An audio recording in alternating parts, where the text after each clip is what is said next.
Life inside Old West jails wasn't like the movies. It was dirty, loud, and unpredictable. These small frontier lockups were more about survival than justice.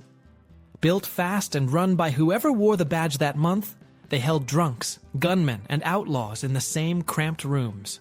No comfort, no rights, and no guarantee you'd ever see a real trial. Just the hard edge of frontier law. Number 1. The rough welcome. Walking into an Old West jail was nothing like walking into a courthouse. You were brought in rough, maybe cuffed, maybe bruised, and often half terrified. No one read you rights or asked how you felt. You ended up behind bars almost before you processed what was happening. Jails out west were usually small and crude. Many were a single wooden room or two, built from whatever materials the town had. In desert towns, you saw adobe. In forested areas, wood. In rocky places, sometimes stone. Because the builders were local and resources tight, quality was uneven. Bars were sometimes crooked, locks basic, and walls thin enough in places that with enough effort, escapes happened. Inside, the smell hit you fast. Sweat, dust, stale smoke, sometimes vomit. Everyone confined in that little space shared the scent. In summer, the jail baked in the sun and turned into a furnace. In winter, it froze, and your breath might fog in the cell. Beds were scarce. A few cells had a simple plank or a straw mat, but most people slept on bare floorboards or dirt. You might be lucky to get a bit of straw if the sheriff was generous. No mattresses, no sheets. Food and water were meager. A bucket held water for drinking and washing, rarely enough for both.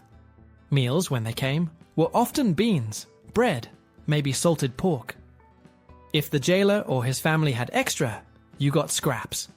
If not, you went hungry. Some lawmen charged prisoners or families room and board to help cover costs. If you couldn't pay, your diet didn't improve. When you entered, you were stripped of whatever weapons or small possessions you had. The lawman might frisk you, take your boots or hat, even your belt.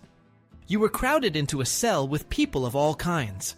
Drunks, thieves, gamblers, maybe a feared outlaw. There was no privacy. You'd hear coughing, snoring, whispers, curses.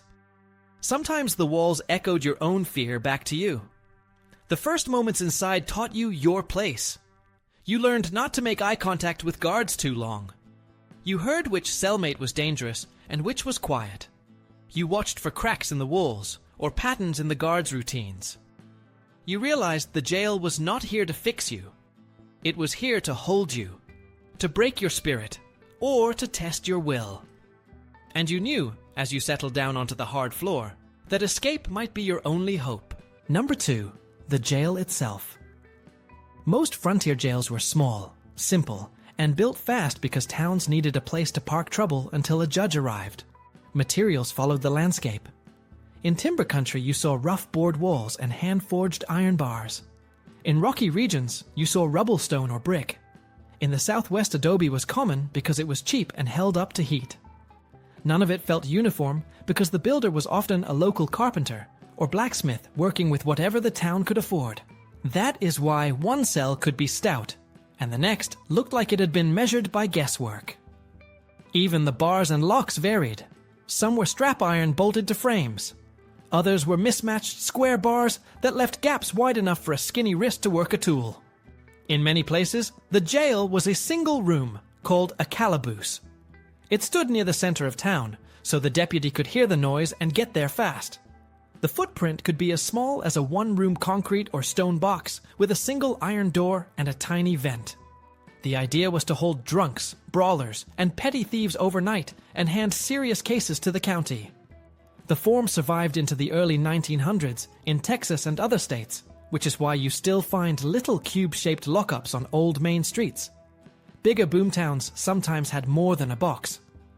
Tombstone used a wooden jail 20 by 20 feet connected to the jailer's office, which gave them a way to separate a loud drunk from a dangerous prisoner without building a whole new wing. Dodge City later preserved an 1860s Fort Dodge jail as a relic, which hints at how quickly these structures became history once the cattle trade cooled and civic pride grew. Inside, the layout stayed bare. A couple of small cells or a single chamber sat behind a front room where the sheriff kept a desk and a stove. Floors were dirt or plank. Light came from a narrow window with bars, or from the open doorway if the weather allowed. Heat leaked through in winter and stayed trapped in summer. Plumbing was rare. Most jails used a slop bucket for waste and a water bucket for drinking and washing. Ventilation depended on weather and the sheriff's patience. All of this explains the smell every visitor described first. It was sweat, smoke, and the sour notes of close living. Beds ranged from nothing to wooden bunks. Straw might be scattered when the sheriff had a line on a bale. Mattresses were uncommon. Yuma Territorial Prison is a good contrast because it was a territorial facility rather than a town lockup. It had strap iron cells, a separate solitary chamber, and later iron bunk racks to fight bed bugs. Prisoners helped build out the place under the sun, which was a typical territorial solution to low budgets and high demand.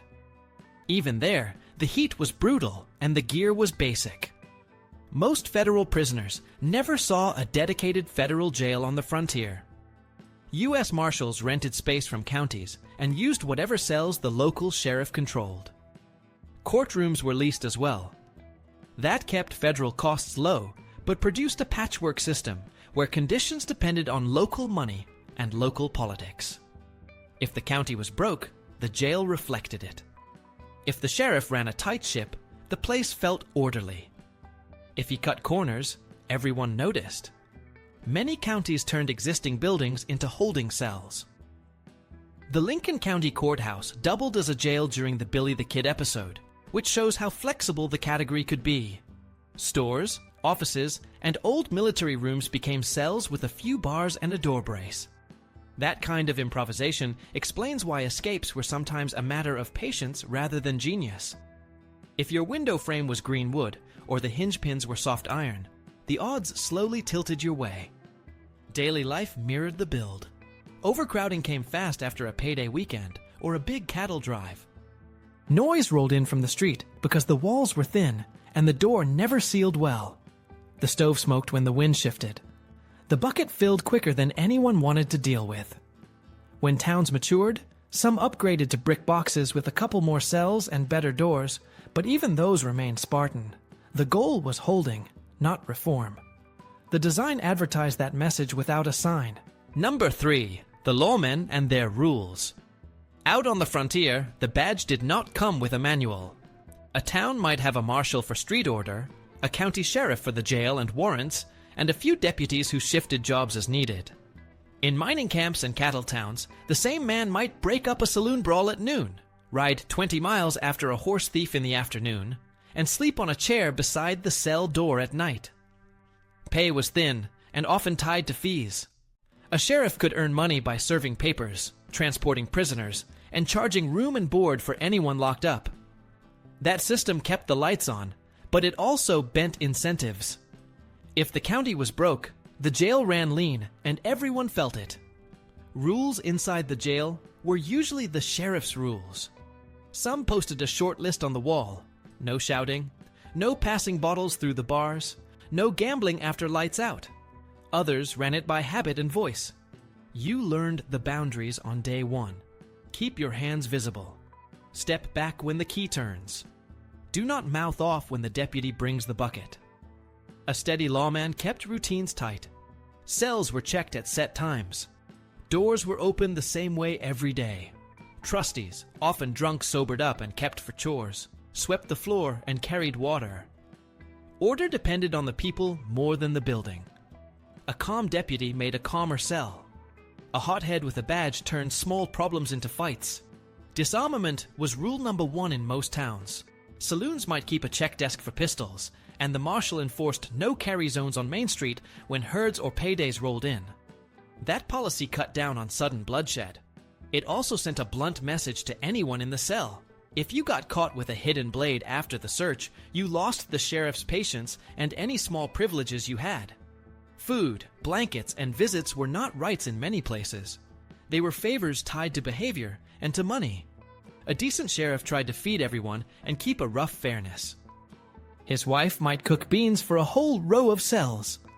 When funds ran short, families brought food to the door, or prisoners went hungry. Some lawmen allowed a quick visit through the bars if the corridor stayed quiet. Others shut the place tight after dusk because the street outside could turn ugly fast. Mobs were a real threat, so the rules flexed when voices rose outside. Lights were doused, the hallway was cleared. The strongest door was barred, and the rifles came out of the rack. Race, status, and local politics shaped enforcement. A well-liked ranch hand might sleep off a fight and pay a fine in the morning. A stranger with no friends in town could sit for days until the judge arrived. Native people, black cowboys, and Mexican vaqueros often met harsher treatment and had fewer allies to speak up for them. The sheriff's personal code mattered, but the crowd's temper mattered too, which is why many officers kept a fast horse saddled and a plan to move a prisoner to a safer county jail if whispers of a lynching started. On paper, there were big differences between local and federal authority. In practice, a U.S. Marshal still leaned on county cells and a sheriff's keys. The marshal's prisoner followed the sheriff's house rules until a stagecoach or wagon train was ready to haul him to a territorial prison. That handoff created gray areas. Who paid for food today? Who guarded the door tonight? The answers shifted with distance, weather, and budgets. Discipline relied on a few simple tools. A heavy keyring, a shotgun in the corner, and a clear routine did most of the work. Solitary could be a dark closet or a side room with no window. Chains came out for a biter or a fighter. Most sheriffs avoided beatings because they needed information and cooperation, but not everyone held that line. The best officers used small carrots, a double scoop of beans for a quiet cell, a smoke by the stove for a man who gave a useful name. The worst used fear and kept the place on edge. All of it lived under the clock of the circuit judge. If the judge was due next week, rules tightened. If he would not arrive for a month, things loosened as the jail filled with drunks, gamblers, and the unlucky. In the end, the system was personal. The badge made the law visible, yet it was the habits of one or two people that set the tone. A careful lawman turned a flimsy building into a workable jail. A careless one turned the same room into a powder keg. Number 4. The daily grind behind bars. A day in an Old West jail started before sunrise because the building woke with the town. The deputy rattled keys, checked the door bolts, and shouted men to their feet. Light slid in through a small barred window, or the open doorway if the weather allowed. You felt the air right away. In summer, the cell already held last night's heat. In winter, the chill bit your fingers and made breath hang like smoke. Breakfast was simple if it came at all. Beans showed up more than anything else. Dry bread followed when there was a loaf to spare. Coffee was a luxury and often stretched with whatever the jailer could find. Water sat in a bucket that had to serve for drinking and washing. You learned to pace yourself because refills depended on a busy deputy or a trustee who might not hurry back. Sanitation set the tone. Most cells used a slop bucket, which meant the room never smelled clean. If the place had a yard, the bucket made a short trip outside. If not, it waited in the corner until the next check. Lice and fleas were common, so men scratched and shook out blankets when they had them. Many prisoners brought their own bedding or wore their coats to sleep. Some jails posted a no-spitting rule on the wall. Others relied on a broom and a few rags. Work filled the quiet hours when the sheriff wanted a cleaner hallway or needed wood stacked. Trustees swept floors, hauled water, and kept the stove going. They earned small favors like extra beans or a smoke by the office stove. Everyone else paced the cell, dozed, played cards on the floor, or carved their names into the timber. A harmonica could change the mood for a few minutes, and then the walls pressed in again. Conversation kept minds steady. Men traded trail stories, argued over cattle brands, and retold gunfights they had only heard secondhand. Now and then, the deputy brought a newspaper and read the headlines for the room. If a preacher came on Sundays, he spoke through the bars and said a few names out loud. A doctor was rarer, and often arrived only after a fever ran high, or a knife fight went bad. The daily order depended on the officer in charge. A steady lawman kept the same checks and the same lights out. He opened doors with the same steps every day and cut trouble with routine. A hothead ran the place on temper, which made everyone watchful. Meals turned into bargaining. Silence turned into reward. Talk back at the wrong moment, and a blanket disappeared for the night. Visitors were limited and depended on the town's mood. A wife or a friend might pass a bundle through the door if the hallway stayed calm. If a crowd gathered outside, the sheriff cut off visits and posted a man with a rifle. Lynching rumors changed everything. Lamps were doused. Doors were barred. A few prisoners were moved after dark to a safer building, or a wagon headed to the next county. Women and minors faced a different routine, but not a kinder one. Some towns locked women in a separate room near the office or in a cell with a partition. Children sometimes stayed with a mother because there was no other option. Separation was a goal more than a rule, and it depended on space that did not always exist. Nights were the slowest stretch. Cards dropped quiet. Someone prayed under a blanket. You could hear the street outside and smell the dust when a wind pushed under the door. Sleep came in short runs because snoring and coughing cut through the room. The first thin light meant the same thing every time. A new day that looked like the last one. The grind was not there to teach a lesson. It was there to hold you in place until the judge arrived or the town decided your fate without him. Number 5. The outlaws and their legends. The word outlaw carried weight on the frontier because it mixed fear, fame, and hard luck into one face. A man might ride into town unknown in the morning and be a headline by night. Once he hit a cell, the story grew teeth. A cramped county jail turned into a stage where everyone watched what happened next. Some prisoners stared down the law with quiet pride. Others tried fast talk and charm. A few begged. The room heard it all, and the legend took its first breath there. Newspapers loved names that sold copies, so even a small arrest could swell into a tale of a cold-eyed rider and a desperate posse. Dime novels did the rest and pumped myth into every corner of the territory. The result was a loop. A rough holdover cell fed a headline, the headline fed a crowd, and the crowd fed the next arrest. Inside the bars, the famous and the forgettable lived under the same rules. A card sheet from the saloon might bunk near a horse thief who had shot a ranch hand. Now and then, a name with weight landed in the corner cell, and every boot in town found a reason to walk past the door. Sheriffs knew crowds made a jail more dangerous. A talkative visitor could slip a file or a pistol. A loud visitor could turn into a mob. When the street grew tense, the jail went dark early, and a deputy kept a rifle on his lap until dawn. Jail shaped a legend because it showed who kept their nerve when time slowed to a crawl. Some men stayed calm and polite, and that posture stuck in the public mind. Others bragged so hard that even friends rolled their eyes. A few used the room to plan. Outlaws were not magicians, but they knew routine. They watched key rings and handoffs. They watched which deputy smoked by the door and which one checked the lock twice. Breakouts came from patience as much as daring.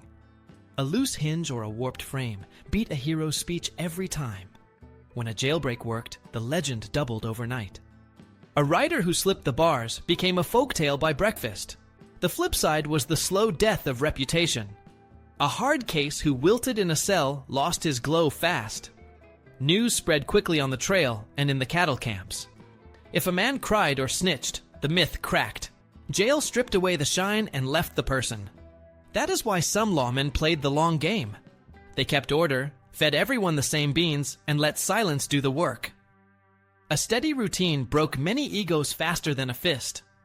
Rewards pulled bounty hunters, rival gangs, and long grudges into the jailhouse story. Pinkerton agents brought paperwork and a cooler tone, but they relied on the same local cells for the first hold. Families and sweethearts showed up with food and soft words and sometimes a message about a deal. The line between visitor and accomplice could be thin when the town felt divided about the prisoner. To ranch hands beaten down by a railroad agent, a train robber looked like balance. To a shopkeeper robbed twice, he looked like a curse. Women outlaws created a special kind of attention. A female prisoner drew stares and gossip faster than any headline. Some towns kept a small room near the office and tried to separate her from the men. Others had no space for that and made do with screens and constant watch. The talk outside grew louder in those cases, and the sheriff's nerves wore thin. Execution or release finished the tale, but not the legend. A public hanging stamped a morale on the story that newspapers printed in bold type. A quiet acquittal slipped into a corner column, and then into memory. Many who walked out tried to vanish under a new name. Many who did not became place names and tour stops after the century turned. The jail sat at the center of all of it. It was the pause where a rider became a character. It was the room that turned a dusty arrest into a saga people still argue about. Number 6. Justice or something like it. Out west, justice often meant whatever worked quickest. Serious cases waited for a circuit judge who came through only a few times a year. Until then, people sat in jail many days or weeks. In small towns, a justice of peace handled petty matters: drunken fights, minor theft, disorderly conduct. Trials themselves were rough. If there was a jury, it was made of townspeople who knew everyone. That meant bias crept in. You might know the witness, or he knows you. Evidence could be as flimsy as a neighbor's word. Legal training was rare. Lawyers weren't abundant. Many defendants faced court with no counsel or with someone who'd never argued a case before. Because transportation was slow, people often couldn't appeal. The decision you got early on usually stuck. Also, lawmen and courts used punishment that looks strange today. Fines were common. Sometimes prisoners or their families were billed room and board for jail meals and upkeep. If you couldn't pay, you still sat there. In places with labor needs, a guilty man might be sent to break road banks, cut timber, or help build the jail itself. Those tasks were unpaid work, and they stretched sentences in a way. When the crime was severe, hanging might come. These public executions drew crowds. Some towns hoped the spectacle would discourage crime. Riot and lynching were real dangers. If the public felt a crime was too hot to wait for a judge, they sometimes forced the issue themselves. Sheriffs knew this. They might hide a prisoner, reinforce doors, or move him secretly at night to avoid mobs. In border or territory places, the U.S. Marshal got involved, but marshals often used county jails to hold federal prisoners. That means the same building, same deputy, same bugs. The difference was paperwork. A federal case meant more distance, more delay, and more risk. Many outlaws captured by marshals waited months before being shipped on. A prisoner in local jail lived under local rules until the transfer. Race, class, and connections affected outcomes sharply. A local ranch hand or friendly merchant might get a lighter sentence for fighting back. A stranger or non-white person might receive harsher penalties or less favorable testimony. Sometimes that imbalance was obvious. Too many stories survive of trials where a man couldn't explain, or his side wasn't allowed equal weight. So justice in those frontier jails was messy, local, and personal. It was not always fair, but it was fast. The law's hope was maintaining order more than ensuring perfect fairness. Over time, as states formed, courts standardized rules, and lawyers spread west, the system cleaned up. But the stories from the old jails remain, showing a world where law and legend met in dusty hallways.